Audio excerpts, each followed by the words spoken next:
मुच्यते। पूर्णस्य पूर्णमादाय पूर्णमेवावशिष्यते। ॐ शान्ति शान्ति शान्तिः।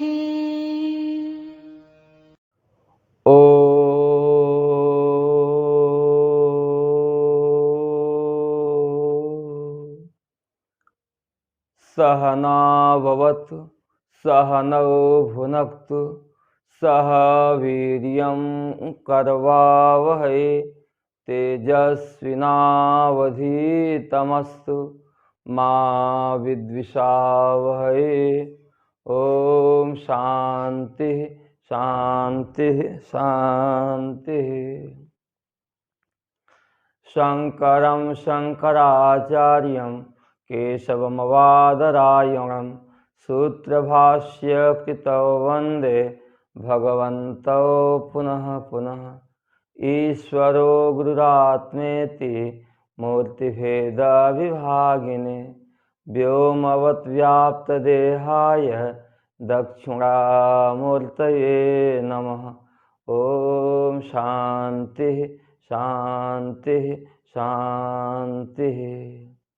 कर्पूरगौरं करुणावतारं संसारसारं भुजगेन्द्रहारं सदा वसन्तं हृदयारविन्दे भवं भवानी सहितं नमामि। भवं भवानी सहितं नमामि। ओम शांति शांति शांति। लो सच्चिदानंद भगवान की जय। उमापति महादेव की जय।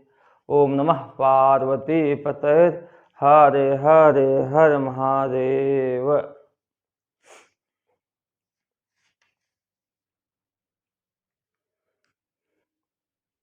स्वामी श्री प्रेमपुरी आश्रम के इस पवित्र मंच से हम लोग सायंकालीन सत्र में दैया गीता चिंतन माला के सौजन्य से भगवान शंकराचार्य द्वारा विरचित शिवानंद लहरी नामक ग्रंथ पर विचार कर रहे हैं। विचार के इस क्रम में हम लोग कल तक 48 श्लोक तक विचार कर लिए थे, जहाँ कल हम लोगों ने विचार किया पहले कि हे मन रूपी पक्षीराज, तुम यत्र तत्र संसार के विषयों में भोगों में भटकना बंद कर दो। संसार का सहारा बहुत ले चुके, उससे सुख पाने की आशा को तुम छोड़ दो और भगवान शंकर के चरण कमल रूपी घोंसले में निवास करो। यह जो घोंसला है कोई साधारण घोंसला नहीं है, बल्कि छंद साखी शिखा अन्वितई द्विजवरई। वेद के भाग जो उपनिषद हैं, उपनिषदों का अन्वेषण करने वाले श्रेष्ठ ब्राह्मण के द्वारा नित्य सेवित हैं। सुख को देने वाला है, दुखों को दूर करने वाला है। अमृत जो सार है, ऐसे फलों को प्रकाशित करने वाला है। इसलिए हे मन, अब इधर उधर मत जाओ। भगवान के चरण कमलों की यहाँ नीड के रूप में कल्पना किया। 46वें मंत्र में भगवान उमानाथ के चरण कमलों को एक महल के रूप में तुलना किया है कि हे मेरे मन रूपी राजहंस, उमानाथ के इस चरण रूपी महल में तुम स्थित होकर के स्वेच्छापूर्वक विहार करो, आनंद पूर्वक एकांत में विहार करो। अरे विहार करने के लिए कोई न कोई प्रेमिका चाहिए। कहते भक्ति बधु गंगैश्च, भक्ति रूपी प्रेयसियों के साथ, भक्ति रूपी प्रियाओं के साथ हमेशा तुम एकांत में उनके साथ विहार करो। वह महल अच्छा है, कहते उस महल के लिए भी कहना भी क्या। भगवान शिव के नख की पंक्तियों से जो शोभा होती है, उन शोभा से व्याप्त है। भीतर से बाहर पूर्णिमा की चंद्रमा की किरणों से उजला धोया हुआ है, पद्म राग से सुशोभित हैं और हंस के समूहों के द्वारा सेवित हैं। हंस का अर्थ यहाँ लेगा संतों के द्वारा नित्यानित्य विवेक करने वाले उन महापुरुषों के द्वारा वह सेवित है। ऐसे इस महल में भक्ति रूपी प्रिया के साथ एकांत में तुम स्वेच्छापूर्वक रहो। अब यहाँ पर अपने चित्त को उन्होंने बगीचा बनाया और भगवान को बसंत ऋतु बनाया। देखा जाए कि चित्त रूपी बगिया में जब बसंत ऋतु आती है तो पुराने पत्ते झड़ जाते हैं और नए पत्ते, फूल, कलियां खिल जाती हैं। तैसे और मन में भगवान का ध्यान करना ही बसंत है। तो यहाँ बता रहे हैं कि शंभु मन रूपी बगिया में शंभु के ध्यान रूपी बसंत का जब आगमन होता है, उनका साथ होता है, तुम्हारे जन्म जन्मांतर के सारे पाप रूपी पुराने पत्ते सस्ता झड़ जाते हैं और भक्ति रूपी लता विकसित हो जाती है। उस भक्ति रूपी लता में जो नए नए पत्ते होते हैं, पुण्य प्रवाला सिता, पुण्य रूपी नई नई कोपलों को लेकर के भक्ति रूपी छटा विकसित हो जाती है। इतने नहीं, गुण रूपी कलियां उसमें सुशोभित करती हैं। जप वचः पुष्पाणि, जप वच रूपी फूल खिल जाते हैं। सद्वासना ज्ञानानंद सुधामरंद लहरी संबित फलान्युति, जो शुभ वासनाएं हैं, जो शुभ संकल्प हैं, वह ज्ञान और आनंद, ज्ञान रूपी आनंद रूपी अमृत के फूलों की रस वाली सुधाम अरंद लहरी, फूलों के रस वाली जो तरंगे हैं, ज्ञान रूपी फल को पैदा कर देती हैं। तो इसलिए हमें भी भगवान शिव के ध्यान में ही रह करके पापों को दूर करना चाहिए। अब यहाँ फिर से कहते हैं कि हे मन रूपी राजहंस, भगवान शिव के ध्यान रूपी सरोवर की तरफ तुम जाओ। यहाँ वहाँ भटकोगे, तुम्हें स्वच्छ जल की प्राप्ति नहीं होगी। इसलिए हे मन रूपी राजहंस, तुम शंभु ध्यान सरोवरम ब्रज, शंभु के ध्यान रूपी सरोवर में जाओ और वहीं स्नान करो, वहीं विहार करो। उस सरोवर का जो जल है नित्य आनंद रसालयम, नित्य आनंद रस से भरा हुआ है। सुरमुनि स्वांत, उस जल में देवता और मुनियों के हृदय रूपी कमल से आच्छादित है, ढका हुआ है। इतने नहीं, स्वच्छम, बहुत ही स्वच्छ है, निर्मल है। सद्विज सेतम, उस तालाब में भैंसें नहीं नहाती हैं, सूअर नहीं नहाते हैं, बल्कि सद ब्राह्मण असद ब्राह्मण वही हैं जो वेद वेदांत का चिंतन करने वाले जो ब्राह्मण हैं, उन ब्राह्मणों से आपके चरण कमल सेवित हैं। ठीक है, हमें क्या होगा? कहते कलुष रहित है, पापों को हरण करने वाला है। सद्वासना आयुष्कृतम, हमारे भीतर जो शुभ वासनाएं हैं उनको प्रकट करने वाला है सबके भीतर। जब तक सद्वासना हटेगी नहीं, हर दर्पण में प्रतिबिंब की पकड़ने की क्षमता है, लेकिन जब तक दर्पण के ऊपर धूल जमी हुई होगी तब तक परछाई दिखेगी नहीं। धूल हटा दो, हमारे भीतर के भी पाप कर्म हट जाते हैं, तो सद्वासना अपने आप ही प्रकट हो जाती है। अरे बाबा, किम क्षुद्र आश्रय है, तुम क्षुद्र आश्रयों को क्यों लेते हो? क्षुद्र आश्रय को तुम क्यों लेते हो? छोटी छोटी पोखरों में क्यों भ्रमण करते हो? श्रम प्राप्त से, वहाँ तुम्हें श्रम के अलावा, मेहनत के अलावा, परिश्रम के अलावा दूसरी कोई कुछ वस्तु एक कानी कौड़ी भी देने वाला है नहीं। इसलिए इन छोटे छोटे आश्रयों को छोड़ करके एक बड़े आश्रय को पकड़ लो।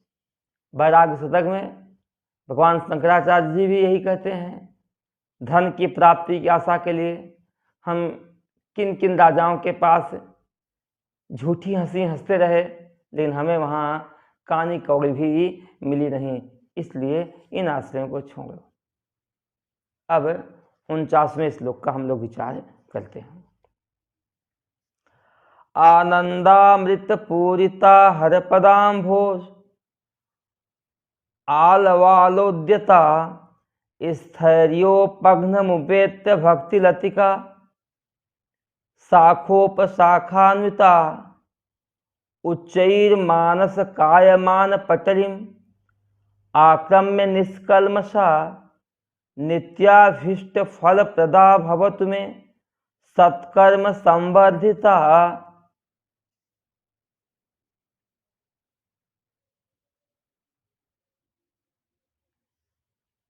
दोबारा उच्चारण कर लेंगे। 49वां श्लोक।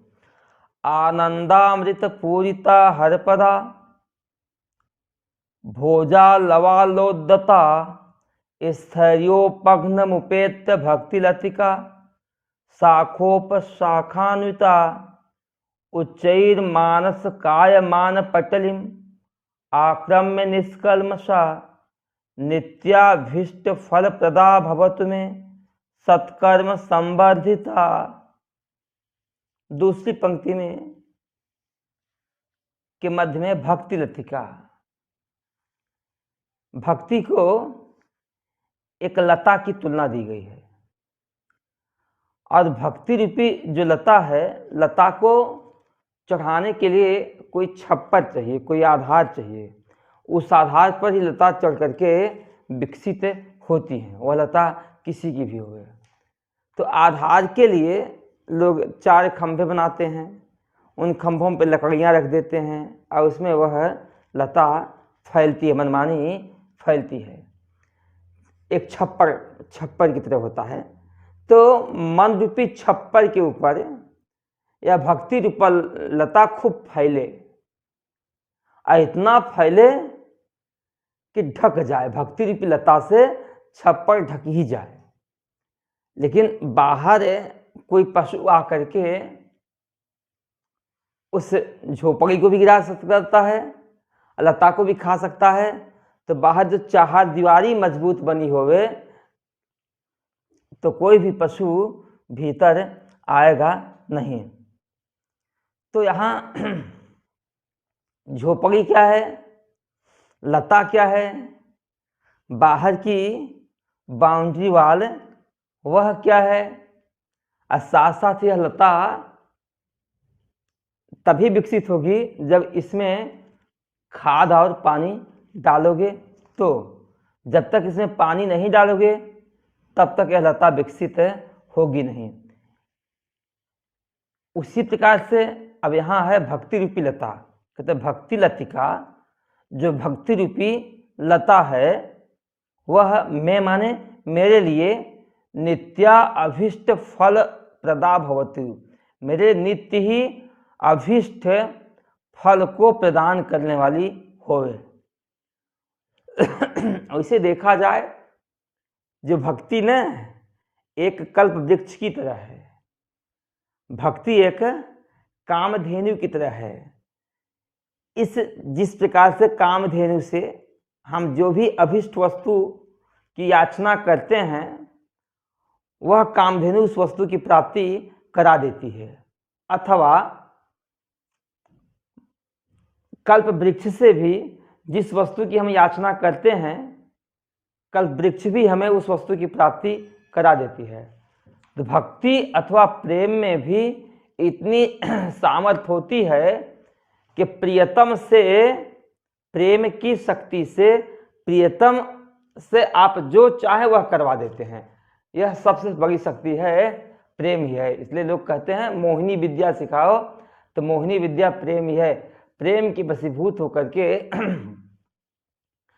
प्रेम के कारण व्यक्ति उस परमात्मा से सब कुछ पा सकता है, अभिष्ट वस्तु की प्राप्ति करा सकता है। लेकिन प्रेम न होए, हम मांगे तो हमें कुछ मिलने वाला है ही नहीं।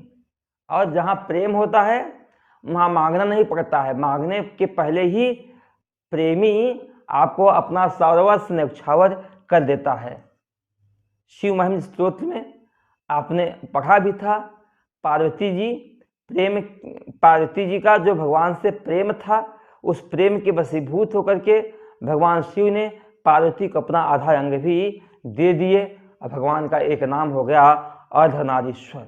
तो प्रेम में ही बहुत बड़ी शक्ति है। जो सम्मोहिनी विद्या है वह प्रेम ही सम्मोहिनी विद्या है। प्रेम में सारी दुनिया अचर अचर प्राणी भी वश में हो सकता है। आपने देखा प्रेम की वशीभूत होकर के हिंसक जानवर भी अहिंसक बन जाता है, पक्षी भी प्रेम के वशीभूत होकर के आपके कंधे पे खेलते रहते हैं। यहाँ कहते हैं भक्ति लतिका, भक्ति रूपी जो लता है मैं माने मेरे लिए अभिष्ट नित्य अभिष्ट फलदा भवतु, निष्ठ ही अभिष्ट फल देने वाली होवे। लेकिन ये भक्ति रूपी जो लता है वह कैसे फलेगी फूलेगी? कहते हैं आनंदामृत पूरिता, आनंद रूपी अमृत से सींची जाए। देखो हम भाव प्रेम, तो यदि प्रेम करते हैं हमारे भीतर भक्ति है, अब प्रेम आनंद से होना चाहिए, भाव से होना चाहिए। तो आनंद रूपी अमृत से सींची गई, ये सब जगह जोड़ लेना, आनंदामृत पूरिता भक्ति लतिका में भवतु नित्याभिष्ट प्रदा। आनंद रूपी अमृत से सींची गई यह भक्ति रूपी लता मेरे लिए अभिष्ट फलदारी होवे। लेकिन यह भक्ति रूपी लता को कोई जानवर आकर के खा जाएगा तो हमारे भीतर देखो प्रेम में ना, जैसे एक दूध है, दूध को फाड़ने के लिए एक नींबू की कुछ बूंदे पर्याप्त है। तो हमारे भीतर प्रेम है, प्रेम में शंका पैदा करने के लिए कोई न कोई संशय आ गया, थोड़ा प्रेम समाप्त हो जाता है। तो वो संशय आवे न, कामना की दीवार आई तो प्रेम हमारी दूरी होना शुरू हो जाता है। तो कामना संशय रूपी खटास हमारे भीतर न आवे, इसलिए हर पदाम भोज आल वाल उद्यता। हर पदा माने भगवान शंकर के, हर माने भगवान शंकर के, पदा पाद रूपी अम्भोज माने कमल, भगवान शंकर के चरण रूपी कमल ही क्या है? आलवाल। आलवाल माने हुआ चरण रूपी, चरण कमल रूपी पेड़ हैं, चारों ओर की थाम है। चारों ओर की क्या है? एक बाउंड्री वाल है, उसकी तरह उद्यत है, तैयार है। मतलब जैसे ही उस चारदीवारी की रखवाली करने वाला कोई चौकीदार बाहर रहता है, तो भगवान के चरण कमल रूपी जो पेड़ हैं वही चारों ओर की थाम हैं। इतने नहीं, जो छप्पर छाया गया है मन रूपी छप्पर, स्थैर्योपनघ्नोपेत, धीरज रूपी स्थिर खंभे पे टिका हुआ है। धैर्य होवे तभी भक्ति टिकती है। यदि धैर्य ना होए ना तो ये मन बिखर जाता है।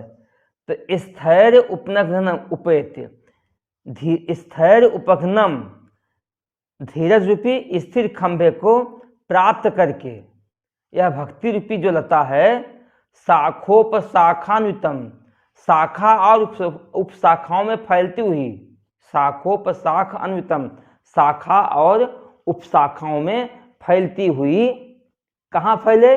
उच्चैर मानस काय मानव पचलिम, उच्च माने ऊंची, मन और शरीर के माप के अनुकूल जो झोपड़ी है उस झोपड़ी पर फैल करके, आक्रमण है उस झोपड़ी को पूरी तरह से ढक करके, उस झोपड़ी को पूरी तरह से ढक करके निष्कल्मषा और कलंक किससे रहित, निष्कल्मषा कलंक से रहित, सत्कर्म संबद्धिता, शुभ कर्मों से पोषित होती है। कलंक से रहित, निष्कलंक, निर्मल जो शुभ कर्म है, सत्कर्म है, उन सत्कर्मों से संबंधित में बढ़ती हुई यह जो भक्ति रूपी लता है मेरे लिए नित्य फलदायी होवे, नित्य मेरे लिए मुक्ति की प्राप्ति करावे। ऐसा ही बताऊं, जीवन में यदि भक्ति आ गई तो ज्ञान और वैराग्य रूपी पुत्र पैदा ही होंगे, और जब ज्ञान वैराग्य रूपी पुत्र पैदा हो जाएंगे तो हमें मुक्ति की भी प्राप्ति स्वाभाविक ही हो ही जाएगी। इसलिए सबसे पहले ज्ञान के लिए हमें भक्ति का आलंबन करना चाहिए। भगवद गीता में भगवान ने कहा श्रद्धावान लभते ज्ञानम, जो व्यक्ति श्रद्धा से युक्त होता है उसी व्यक्ति को ज्ञान की प्राप्ति होती है। श्रद्धावान लाभ, क्योंकि जिसके प्रति श्रद्धा होती है ना तत्पर हम उसके परायण हो जाते हैं, हर पल उसी के चिंतन में डूब जाते हैं, हमारी वृत्ति तदाकार हो जाती है। जिसके प्रति हमारा श्रद्धा का भाव है हमारी हर वृत्ति उसी के तदाकार हो जाती है, हमेशा उसी के चिंतन में हम लगे रहते हैं। इसलिए यहाँ बताया गया है कि श्रद्धा तत्पर है, और जब हमारी चित्त की वृत्ति उसी में लग गई, उसी में डूब गई तो संयत इंद्रिय, हमारी इंद्रियां मन के सहारे तो विषय की तरफ जाती हैं, और जब मन कहीं और व्यस्त है तो हमारी इंद्रियां अपने आप ही संयमित हो जाती हैं, नियंत्रित हो जाती हैं। फिर ज्ञानम लब्ध्वा, तो ऐसी अवस्था में उसको ज्ञान की प्राप्ति होती है। ज्ञानम लब्ध्वा, और ज्ञान के बाद परम शांति की प्राप्ति होती है। अचिराधिगच्छति, बहुत दीर्घ समय नहीं लगेगा, बहुत अल्प समय में भी यह चीज हो जाती है। अल्प समय में ज्ञान की प्राप्ति का सबसे बड़ा कारण है श्रद्धा, भक्ति। यदि श्रद्धा और भक्ति न होवे तो आप कुछ भी प्रयास करो उस प्रयास की सार्थकता और सफलता नहीं होती है। अब इस भक्ति को बढ़ाएं तो कैसे बढ़ाएं? तो भक्ति को बढ़ाने का तरीका भी बताया कि आनंदामृत पूर्णता, भक्ति में हमेशा आनंद ही होना चाहिए। तो आनंद रूपी अमृत से इस भक्ति को सींचना, और भगवान के चरण कमल रूपी जो पेड़ हैं उस पेड़ की थाम बना लेना, चारों की थाम बना लेना, और स्थिरता रूपी धैर्य रूपी स्थिर खंभे पर इस मन रूपी झोपड़ी को डालना, और मन रूपी झोपड़ी को डाल करके उस पर लता फैलाना, और वह लता शाखा उपशाखाओं से पूरे मन को ढक लेती है। इतने नहीं, जैसे लताओं को पानी डालते लेकिन खाद भी डालना पड़ता है।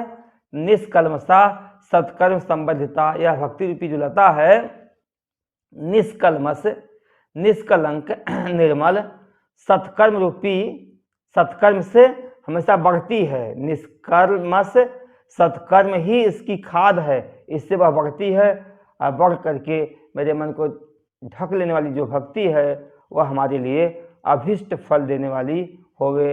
हमें अभिष्ट फल हमारा है मुक्ति, उस मुक्ति रूपी फल की देने वाली होवे। 50वां श्लोक। संध्यारंभ बीजिम्भृतं श्रुतिशिरः स्थानान्तराधिष्ठितं सप्रेम भ्रमराभिराम मसकृत सद्वासना शोभितं भोगीन्द्राभरणं समस्त सुमनः पूज्यं गुणाविष्कृतं सेवे गिरिमल्लिकार्जुन महालिंग शिवालिंगितम। दोबारा एक बार उच्चारण करेंगे। संध्यारंभ बीजिम्भितं श्रुतिशिरः स्थानान्तराधिष्ठितं सप्रेम भ्रमराभिराम मसकृत सद्वासना शोभितं भोगीन्द्राभरणं समस्त सुमनः पूज्यं गुणाविष्कृतं सेवे श्री गिरि मल्लिकार्जुन महालिंगम शिवालिंगितम। कहते हैं इस पद में श्री शैल पर्वत पर स्थित भगवान मल्लिकार्जुन हैं और उनकी प्रिया भ्रमराम्बिका, वहाँ देवी का नाम श्री शैल में पार्वती देवी का नाम भ्रमरा अंबिका है।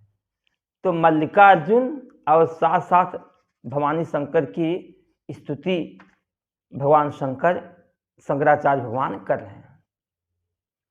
आपको मालूम होना चाहिए कि भगवान शंकराचार्य श्री शैल पर स्थापित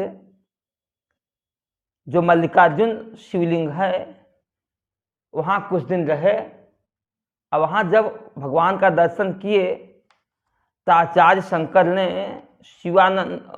शंकर के मन में वहीं भगवान शिव के प्रति शिवानंद लहरी रचने की एक स्फूर्ति हुई थी।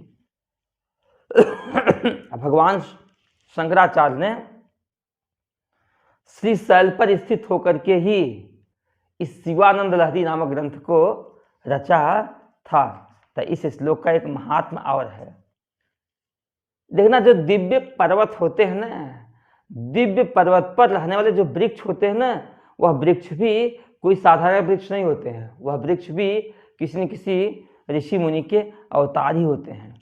तो श्री शैल पर स्थित जो मल्लिकार्जुन वृक्ष है अथवा मल्लिकार्जुन जो भगवान हैं, उन दोनों का इस श्लोक से स्तुति की जा रही है।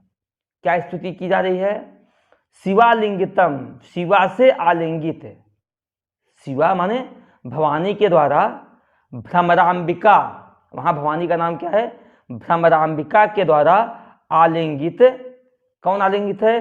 श्री गिरी माने शैल, श्री शैल पर, श्री शैल पर्वत पर मल्लिकार्जुन, जो मल्लिकार्जुन रूपी महालिंग है, उनकी सेवे मैं सेवा करता हूँ। मतलब पार्वती के साथ भगवान शिव की जो श्री शैल पर्वत पर स्थित है उनका मैं सेवन करता हूँ। ये भाव है। चौथी पंक्ति का अर्थ यहाँ पहला लगाना, शिवालिंगतम श्री गिरि मल्लिकार्जुन महालिंगम सेवे। शिवा से आलिंगित, भवानी द्वारा आलिंगित श्री शैल पर स्थित मल्लिकार्जुन रूपी जो महाज्योतिर्लिंग है उनकी मैं सेवा करता हूँ। अब ये भगवान शिव हैं कैसे जिसकी आप सेवा कर रहे हो? तो इसके लिए यहाँ ऊपर के 3 पंक्ति हैं भगवान शिव की विशेषता बता रहे हैं। संध्यारंभ बीजिम्भृतम, संध्या के आरंभ में ही, संध्या आरंभ, जो संध्या के समय जब संध्या काल आरंभ होता है, गोधूली काल होता है, तो बीजिम्भृतम, तो गोधूली काल में संध्या के समय जो नृत्य करते हैं, जो गोधूली के समय में नृत्य करते हैं,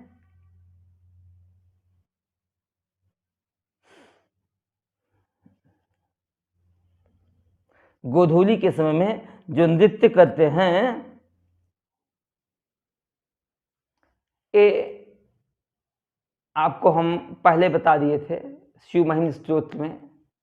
काल बल नाम का एक राक्षस है, संध्या काल में सारे संसार को खाने के लिए उद्यत होता है।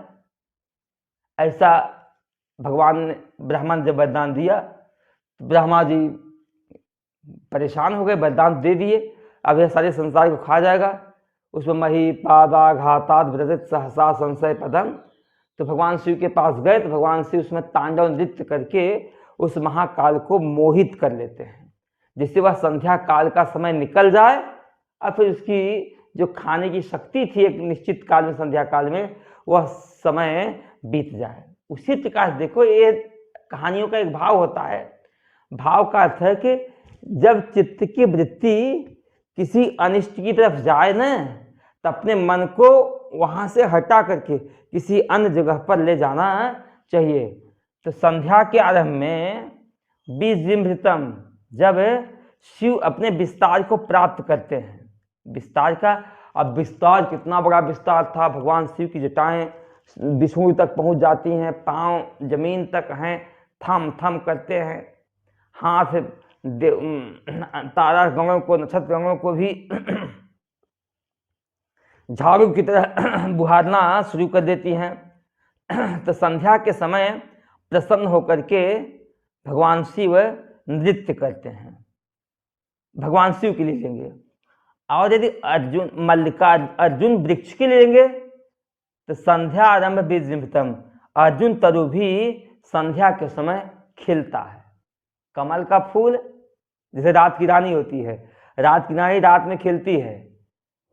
कमल दल है, रात में संकुचित हो जाता है, सूर्योदय के समय खिलता है। ऐसे अर्जुन जो वृक्ष है ना, वह संध्या के समय खिलता है। अर्जुन तरु संध्या के समय खिलता है। दूसरा अर्थ, श्रुति शिरः स्थानांतर अधिष्ठितम।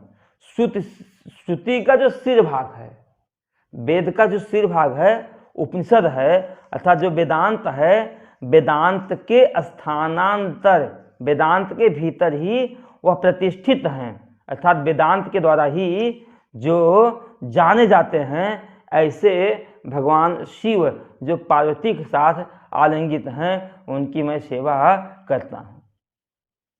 दूसरा भाव है वृक्ष के लिए, अर्जुन वृक्ष के, तो श्रुत शिर, अर्जुन वृक्ष के जो फूल हैं, मल्लिका अर्जुन का जो फूल है, वह फूल श्रुति माने कान और सिर माने सिर के स्थान के भीतर धारण किए जाते हैं। दक्षिण भारत में गजरा आदि सर में लगाती हैं, वहाँ के माताओं का एक फैशन है। कान में भी आभूषण उसी फूल का पहनती हैं। तो जो कान और सिर के भीतर स्थान में रखते हैं, ऐसा वह मल्लिकार्जुन वृक्ष है। इतना ही नहीं, सप्रेम भ्रमराभिरामम, सप्रेम माने प्रेम के सहित, भ्रमर माने भ्रमराम्बिका जो पार्वती हैं, उनके द्वारा अभिरामम माने उनके सहित सुशोभित हैं। प्रेम, सप्रेम प्रेम के सहित जो भ्रमराम्बिका हैं, भवानी हैं, उनसे अभिराम, उनसे वो सुशोभित हैं। और दूसरा अर्थ अर्जुन वृक्ष की तरफ लेंगे तो सप्रेम प्रेम के सहित भ्रमर चारों तरफ उस पेड़ के, उस फूल के रस को लेने के लिए गुंजन कर रहे हैं। इस भाव से लेकर के सप्रेम भ्रमराभिरामम। इतने नहीं, असत्कृत, क्या है? असकृत, असकृत सद्वासना शोभितम, बार बार सद्वासना शोभितम, सत्पुरुषों के ध्यान में बारंबार सुशोभित होते हैं, प्रकाशित होते हैं। असकृत माने बार बार, सद्वासना, सद्वासनाओं से संपन्न, शुभ शुद्ध अंतःकरण से संपन्न जो महापुरुष हैं, साधक हैं, उन महापुरुषों के अंतःकरण में बार बार प्रकाशित होते हैं। ऐसे जो भगवान शिव हैं, उमा के साथ हैं, उनकी मैं सेवा करता हूँ। अर्जुन वृक्ष की तरफ लेंगे तो कहते हैं जिस वृक्ष से सदा सुगंध निकलती रहती है, ऐसे उस वृक्ष की हम सेवा करते हैं। साथ साथ और क्या है, भोगिंद्राभरणम, भोगी होता है नाग, इंद्र माने श्रेष्ठ, नागराजों का जिन्होंने आभूषण धारण किया हुआ, सर भोगिंद्र माने नागराज को जिसने आभूषण धारण किया है। या अर्जुन के वृक्ष मिलेंगे, भोगी माने भोगींद्र माने भोगियों में जो श्रेष्ठ हैं, जो विलासी पुरुष हैं, विलासी पुरुष, विलासी लोगों की ये अर्जुन के जो वृक्ष हैं वह उनकी शोभा बढ़ाते हैं। यहाँ भाव हुआ भोगिंद्र माने भगवान शिव सर्पों के राजों को आभूषण बनाए हैं। समस्त सुमनः पूज्यम, समस्त सुमनः पूजम, सारे के सारे देवताओं के जो वृक्ष हैं वो पूज्य हैं। और समस्त सुमनः पूजा का अर्थ अर्जुन वृक्ष मिलेंगे तो जो सारे वृक्षों में सर्वश्रेष्ठ है। इतने नहीं, गुण आविष्कृतम, जो सद्गुणों को व्यक्त करते हैं, गुण आविष्कृतम जो अपने गुणों के लिए प्रसिद्ध है अथवा जो सद्गुणों को व्यक्त करते हैं, ऐसे शिवा से आलिंगित जो मल्लिकार्जुन भगवान हैं, मल्लिकार्जुन ज्योतिर्लिंग है, उनकी मैं यहाँ सेवा करते हैं। और भगवान शंकराचार्य ने वहाँ रह करके वहाँ उनकी सेवा किया भी और वहाँ रहे भी, वहीं उन्होंने इस शिवानंद लहरी के द्वारा उनकी स्तुति भी किया। तो ऐसा हम करेंगे तो भगवान शिव भी हमारे ऊपर प्रसन्न होंगे ही होंगे। फिर देखेंगे तो बहुत गजब का अर्थ है। इस अब 50 श्लोक से लेकर के 50, 51, 52, 53 ये श्लोकों में श्लेष भाव है। श्लेष माने एक ही शब्द के दो अर्थ हैं। तो यहाँ मल्लिकार्जुन से भगवान शिव भी ले सकते हैं और मल्लिकार्जुन से वहाँ श्रीशैल पर स्थित अर्जुन वृक्ष भी ले सकते हैं। तो यहाँ हमें श्रृंगार का न भाव रखते हुए भक्ति भाव रखना है। भक्ति के भाव में देखा जाए, शिवालिंगितम श्री गिरि मल्लिकार्जुन महालिंगम सेवे, शिवा से आलिंगित श्री गिरि वाले श्रीशैल पर्वत पर स्थित मल्लिकार्जुन जो महालिंग है, ज्योतिर्लिंग है, उनकी मैं सेवा करता हूँ। यह मल्लिकार्जुन कैसे हैं तो उसके लिए बताया, संध्यारंभ विजृंभितम, जो संध्या के आरंभ में मतलब गोधूली के काल में बड़े तांडव नृत्य करने के लिए, काल बल नामक राक्षस को मोहित करने के लिए कि संध्या काल बीत जाए, अपने बड़े विस्तार को प्राप्त करके नृत्य करते हैं। इतना ही नहीं, वेदों के जो मस्तक हैं, वेदांत हैं, वेदांत के स्थान के भीतर आप अधिष्ठित हैं, अर्थात वेदांत के द्वारा ही आप जाने जा सकते हैं अथवा आपको जाने का दूसरा कोई साधन है ही नहीं। प्रेम के सहित भ्रमर, भ्रमर का अर्थ हुआ यहाँ भ्रमराम्बिका, पार्वती का नाम है भ्रमराम्बिका। भ्रमर, प्रेम के सहित भ्रमराम्बिका के साथ आप शोभित हो रहे हैं। वहाँ पे वहाँ आप उनके साथ शोभित हो रहे हैं। इतने नहीं, असकृत सद्वासना शोभितम, सद्वासना से संपन्न, शुभ संकल्पों से संपन्न जो महापुरुष हैं, सत्पुरुष हैं, उनके ध्यान में असकृत माने बार बार शोभित होते हो, बार बार हे प्रभु आप प्रकाशित होते हो। आंख बंद करके अपने हृदय कमल के भीतर शुभ संकल्पों से युक्त महापुरुष आपका ही साक्षात्कार करते हैं। आप कैसे हो प्रभु? भोगिंद्र आभरणम, सर्पराजों को जिसने आभूषण बना लिया है। समस्त सुमनः पूज्यम, समस्त सुंदर मन वाले जो देवता हैं उन देवताओं के आप पूज्य हैं। गुण आविष्कृतम, गुणों का आविष्कार करने वाले हैं।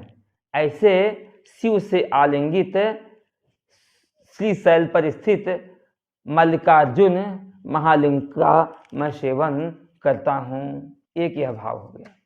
दूसरा अर्थ, मल्लिकार्जुन वृक्ष की तरफ लेंगे तो वहां भी देखेंगे संध्या के समय जिसके फूल खिलते हैं, जो फूल कान और सर की शोभा बढ़ाते हुए वहां स्थित होते हैं। उस फूल के चारों तरफ भंवरे सुशोभित हो रहे हैं और उससे हमेशा सुगंधी निःसरित होती रहती है।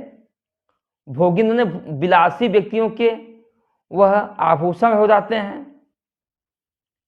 और समस्त वृक्षों में श्रेष्ठ हैं। और यह मल्लिकार्जुन अपने गुणों के लिए प्रसिद्ध ही है। यह स्थित है श्रीगिरी पर्वत पर। ऐसे मल्लिकार्जुन का हम सेवा करते हैं। अब 51वां श्लोक। भृंगीक्षा नटनोत्कट करिमद ग्राही स्फुरन् माधवा ह्लादो नादितो महासित वपु पंचेक्षुगाचादृत सत्पक्ष सुमनो वनेषु स पुनः साक्षात् मदीयो मनो राजीयो भ्रमराधिपो विहरताम श्रीशैलवासी विभु। दोबारा उच्चारण करेंगे। भृंगीक्षा नटनोत्कट करिमद ग्राही स्फुरन् माधवा ह्लादो नादितो महासिद्ध वपु पंचेक्षुगाचादृत सत्पक्ष सुमनो वनेषु स पुनः साक्षात् मदीये मनो राजीव्ये भ्रमराधिपो विहरताम श्रीशैलवासी विभु। श्रीशैलवासी विभु।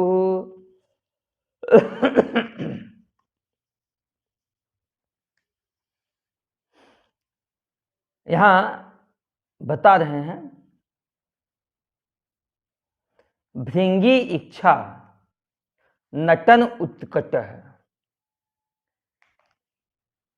भृंगी ऋषि अथवा भृंगी भगवान शिव के गौड़ हैं।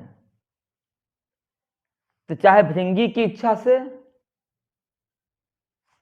और दूसरा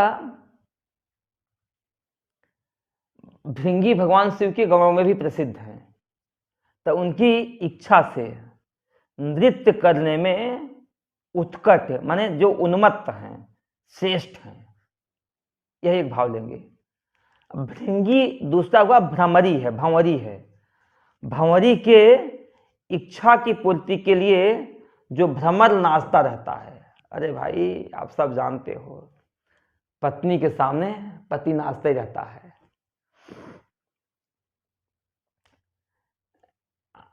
आप में नहीं, हर जीवों में यही विशेषता है।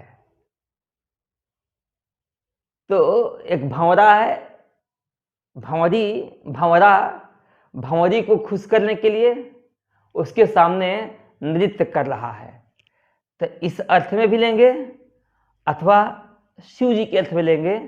यहाँ भृंगी का अर्थ लेना भृंगी ऋषि अथवा भगवान शिव के घरों में भी एक भृंगी है। उस भृंगी की इच्छा से नटन माने नृत्य करने के लिए उत्कट माने जो उन्मत्त हैं, नृत्य करने में जो उन्मत्त हैं अथवा नृत्य करने में जो श्रेष्ठ हैं। दूसरा अर्थ किया करिमद ग्राही। दूसरा भाव का करिमद ग्राही। जो करि माने हाथी के मद को ग्राह में पकड़ने वाले हैं, चूर चूर किया था। गजासुर के गर्व को जिसने चूर चूर किया था, ऐसे भगवान शिव।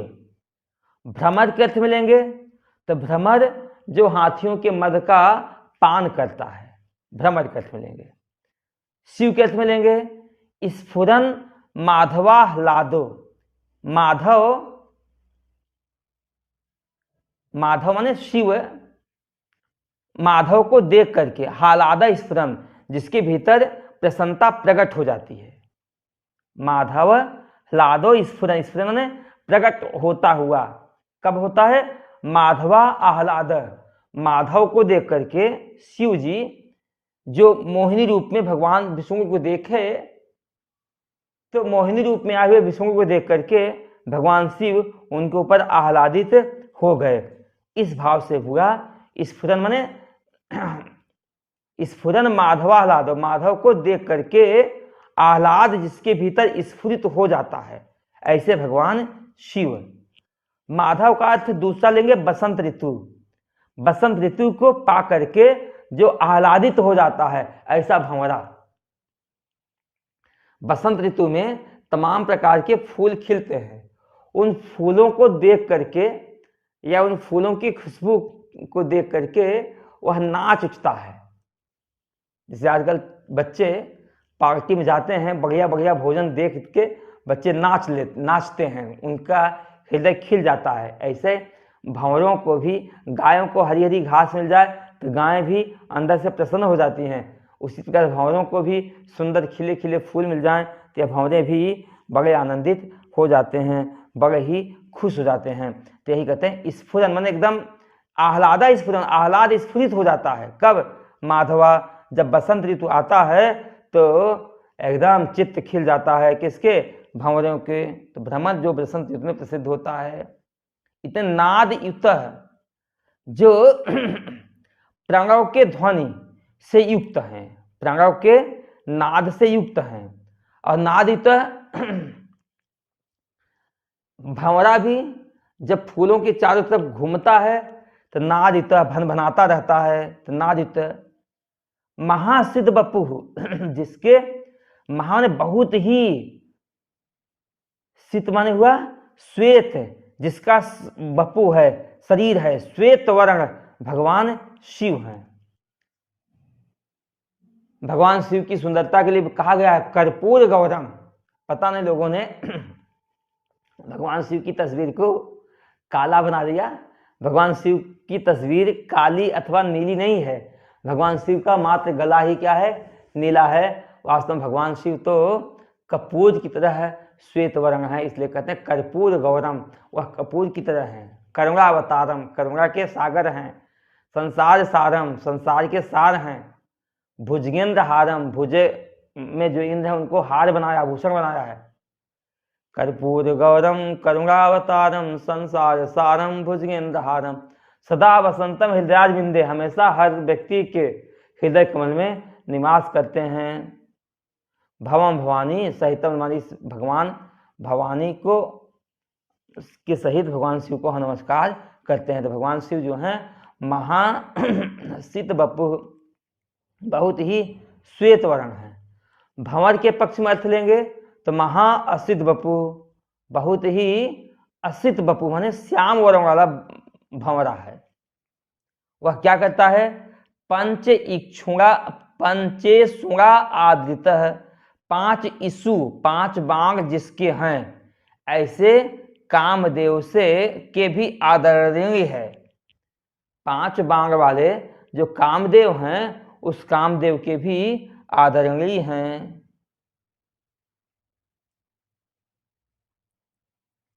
और भंवरे के पक्ष में काम केली में जो प्रवीण हैं, इतने नहीं, सतपक्ष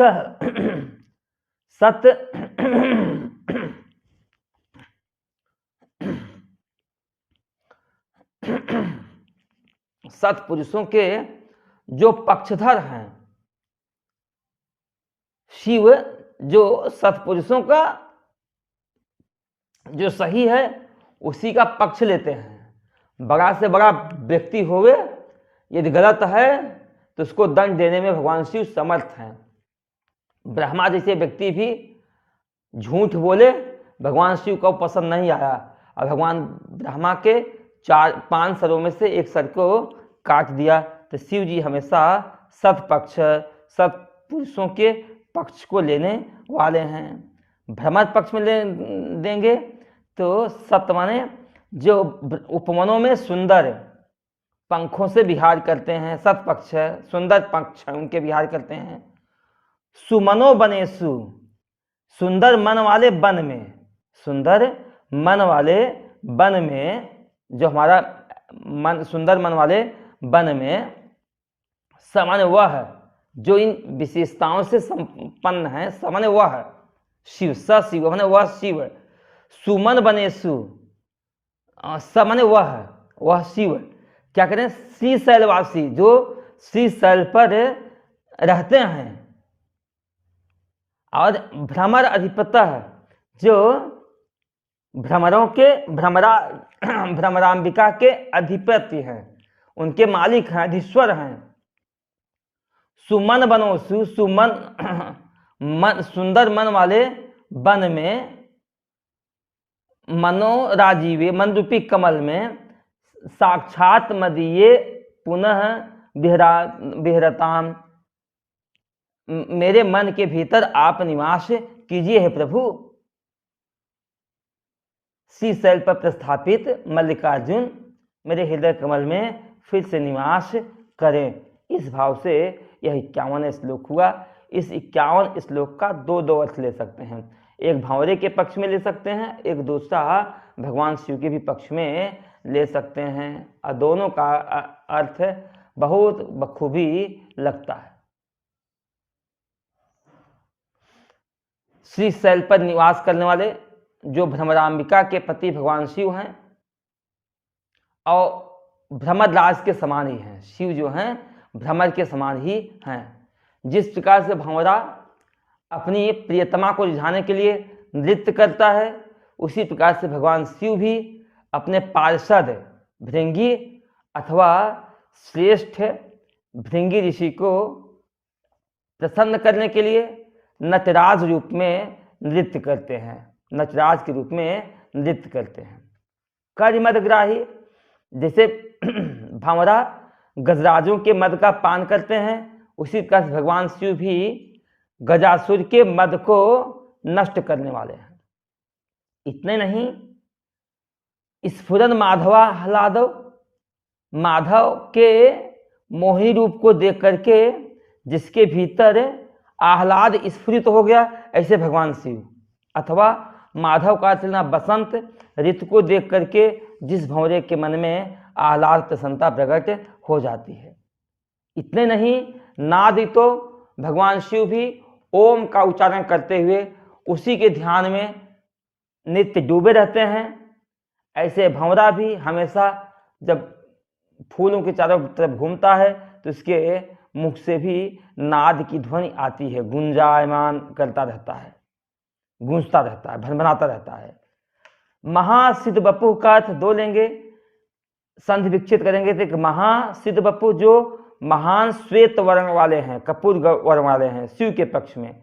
भंवरे पक्ष में महाअसिद्ध बपू जो महाश्याम वर्ण वाले शरीर हैं, जो काले शरीर वाले हैं, ऐसे भ्रमर। पंचेशुगा आदृत, यहाँ अर्थ बताया 5 बाण जिसके हैं, ऐसे कामदेव से सम्मानित हैं। भगवान शिव कामदेव से सम्मानित हैं, या कामदेव की क्रांति को भी लज्जित करने वाले हैं। और भ्रमर पक्ष में काम क्रीड़ा में जो प्रवीण हैं। इतने नहीं, सत्पक्षों के रक्षक हैं। समन्वय कौन? श्री शैलवासी, श्री शैल पर रहने वाले कौन हैं? भ्रमराधिपो, जो भ्रमर के अधिपति हैं, भंवरियों के अधिपति हैं। अथवा भ्रमरांबिका जो पार्वती का ही नाम है, उनके जो अधीश्वर हैं, उनके अधीश्वर हैं, वह कौन है? विभु, जो व्यापक परमात्मा हैं, जो व्यापक परमात्मा है। सुमनो बनेसु, मदीयो सुंदर बन वाले मेरे मन रूपी, मेरे कमल मन सुंदर बन वाले मेरे हृदय कमल में आप निवास करें प्रभु। आप यहाँ वहाँ मत जाइए, आप यहाँ निवास कीजिए। सतपक्ष तक, भृंगी इच्छा से लेकर के सतपक्ष तक भगवान की विशेषता बताई। किन भगवान की? वही श्री शैलवासी विभु भ्रमराधिप, जो व्यापक हैं, श्री शैल पर रहते हैं, जो भ्रमरांबिका के अधिपति हैं, उनकी सब विशेषता बताई। वह परमात्मा फिर से मेरे मन हृदय कमल में निवास करें। हृदय कमल कहाँ है? सुमन और सुंदर मन वाले वन में जो हृदय कमल है, वहाँ निवास कीजिए, वहाँ प्रभु विहार कीजिए, आनंद से रहिए। आप यहाँ वहाँ यत्र तत्र आप जाइए मत। 52वां श्लोक। कारुण्यामृत वर्षिणं घन विपत ग्रीष्म छिदा कर्मठम विद्या सस्य फलोदयाय सुमन संसेव्य मेक्षाकृतिम नृत्यद भक्त मयूर मध्य निलयम चंचत जटामंडलम शंभो वांछति नीलकंधरम सदा त्वाम में मन चातकम। यहाँ मन को एक चातक कहा है। एक बार फिर से उच्चारण करेंगे। कारुण्यामृत वर्षिणीम घन विपत ग्रीष्मक छिदा कर्मठम विद्या सस्य फलोदयाय सुमन संसेव्य मेक्षाकृतिम नृत्यद भक्त मयूर मध्य निलयम चंचत जटामंडलम शंभो वांछत नीलकंधरम सदा त्वाम में मनश्चातक। हे नीलकंधर शंभो, हे नीलकंठ वाले शंभु, चौथी पंक्ति लेंगे। नीलकंधर शंभो, हे नीलग्रीव शंभो, मैं मनश्चातकम, मेरा मन रूपी जो चातक है, सदा त्वाम वांछति, वह हमेशा आपको ही, मेरा मन रूपी जो चातक पक्षी है वह सदा आपको ही चाहता है, आपकी ही इच्छा करता है। जैसे ही चातक पक्षी के विषय में ऐसा कहा जाता है कि चातक पक्षी पृथ्वी पर स्थित जल को ग्रहण नहीं करता है। वह स्वाति नक्षत्र में जो बादल पानी बरसाता है उस पानी को ही चोंच ऊपर करके ग्रहण करता है। तो स्वाभाविक है प्यास लगती होगी चातक पक्षी को। प्यास से व्याकुल होने पर भी वह चातक पक्षी जमीन पर स्थित जल को पीता नहीं, वह बादलों की तरफ देखता ही रहता है, बादलों से ही जल की याचना करता है। उसी प्रकार से हे प्रभु, मेरा मन रूपी जो चातक है ना, आपसे कुछ सब कुछ चाहता है। जो कुछ देने वाले हैं आप ही दे सकते हैं। यह मन रूपी चातक पक्षी संसार में पड़े हुए जो तुच्छ आदि लोग हैं, जो काम क्रोध से ग्रसित व्यक्ति हैं, इनसे किसी वस्तु की वह याचना करता नहीं। इस भाव से यहाँ भगवान शिव को एक बादल और अपने आप को एक चातक के रूप में दिखाते हुए भगवान शंकराचार्य ने कहा कि प्रभु, दुनिया से क्या चाहूँ, चाहूँ तो तुम्हारे ही से चाहता हूँ, हमें दुनिया से किसी वस्तु की कोई कामना है नहीं। तो मैं मनश्चातकम, हे नीलकंठ, हे शंभु, मैं मनश्चातकम, मेरा मन रूपी जो चातक पक्षी है, सदा माने हमेशा ही, त्वाम वांछसी, त्वाम वांछसी, आपकी कामना करता है, आपसे नहीं। हम देखो भगवान को नहीं चाहते, भगवान से चाहते हैं, भगवान से धन पद प्रतिष्ठा चाहते हैं। इन वास्तव में हमें चाहना चाहिए, भगवान को चाहना चाहिए, भगवान को न चाह करके हम भगवान से चाहते हैं। तो यह भक्त कहता है, हे प्रभु, मेरे को आप ही चाहिए, त्वाम वांछसी, मैं आपकी कामना करता है। हे नीलकंठ, हे शंभो, मैं आपकी ही कामना करता हूँ, आपको ही पाना चाहता हूँ, आपसे नहीं पाना चाहता हूँ, आपको ही मैं पाना चाहता हूँ। ऐसा मेरे भीतर क्या योग्यता है, तुम मुझे क्यों पाना चाहते हो? तो भगवान शिव की विशेषताएं बता रहे हैं। कारुण्यामृत वर्षिणम, हे प्रभु, करुणा रूपी अमृत को, कारुण्य अमृत वर्षिणम, करुणा रूपी अमृत को आप बरसाने वाले हैं। दया का प्रवाह आपसे चलता है। आपको इसलिए चाहता हूं, मेरे से कभी कोई अपराध भी हो गया, हे प्रभु, आप दया के सागर हो, आप मेरे अपराधों पर ध्यान नहीं दोगे, आप मुझे क्षमा कर दोगे। और जो व्यक्ति दया से युक्त नहीं होगा, उसके सामने जरा सा भी अपराध करोगे, वह तिल का ताड़ बना करके हमें दंडित करेगा। इसलिए हे प्रभु, आप कारुण्यामृत वर्षिणम, दया के, दया रूपी अमृत को आप बरसाने वाले हो। इतने नहीं, घन पिपत ग्रीष्म छिदा कर्मठ, घनी विपत्ति, बहुत बड़ी विपत्ति रूपी जो दुख है, उस दुख को छेदन करने में समर्थ हो। अब बादल के रूप में देखें, जैसे चातक पक्षी बादलों की कामना करता है, बादल से जो बारिश होती है वह बारिश ही अमृत वर्षा है जो सारे फसलों को हरा भरा कर देती है। और व्यक्ति गर्मी में कितना भी व्यथित होवे, लेकिन भगवान की जब एसी चलती है, जब थोड़ा बारिश होकर हवा बहती है, तो भगवान की एसी इतनी पावर की है कि सारे भारतवर्ष को ठंडा कर देती है। तो घन विपत्ति, बहुत बड़ी विपत्ति, बहुत बड़ी दुख रूपी जो गर्मी है, उस गर्मी को छिदा कर्मठ, हे प्रभु छेदन करने में, हटाने में आप बड़े कर्मठ हो, आप बड़े ही कुशल हो। इतने नहीं, विद्या सस्य फलोदयाय, हे प्रभु विद्या रूपी जो फसल है, विद्या रूपी जो फसल है, खेती है, उस खेती के फल को, फल के लिए, फल उदयाय, फल के उदय के लिए, फल के उत्पन्न के लिए, हे प्रभु मैं आपको ही चाहता हूं। इतने नहीं, हे प्रभु आप कैसे हो? सुमनः संसेव्यम, सुंदर मन वाले जो महापुरुष हैं, देवताओं के द्वारा संसेव्यम, हे प्रभु आप सेवित हो, देवता लोग आपका सेवन करते हैं। इतने नहीं, इच्छा कृतिम, हे प्रभु आप सारी इच्छाओं को पूरा करने वाले हैं, अर्थात इच्छा के अनुसार आप रूप धारण करने वाले हैं। इतने नहीं प्रभु, नृत्यद भक्त मयूर मद्र निलयम, नित्यद भक्त मयूर, भक्त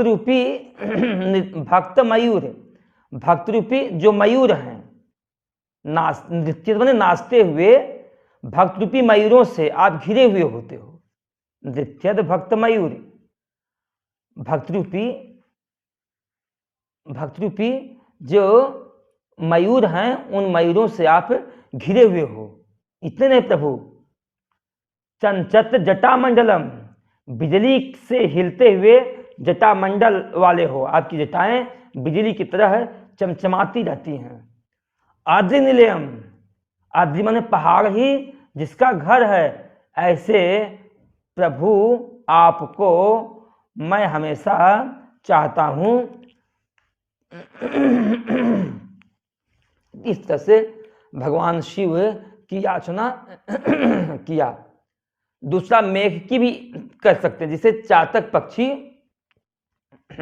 नीले काले बादलों की, कल्याण देने वाले काले बादलों की कामना करता है। चातक पक्षी संभव माने कल्याणकारी, नीलकंठ माने हुआ नीले रंग के, श्याम रंग के बादलों की हमेशा वांछा करता है, क्योंकि उससे जल की वर्षा होती है। जल की वर्षा ग्रीष्म रूपी विपत्ति को दूर कर देती है और फसल और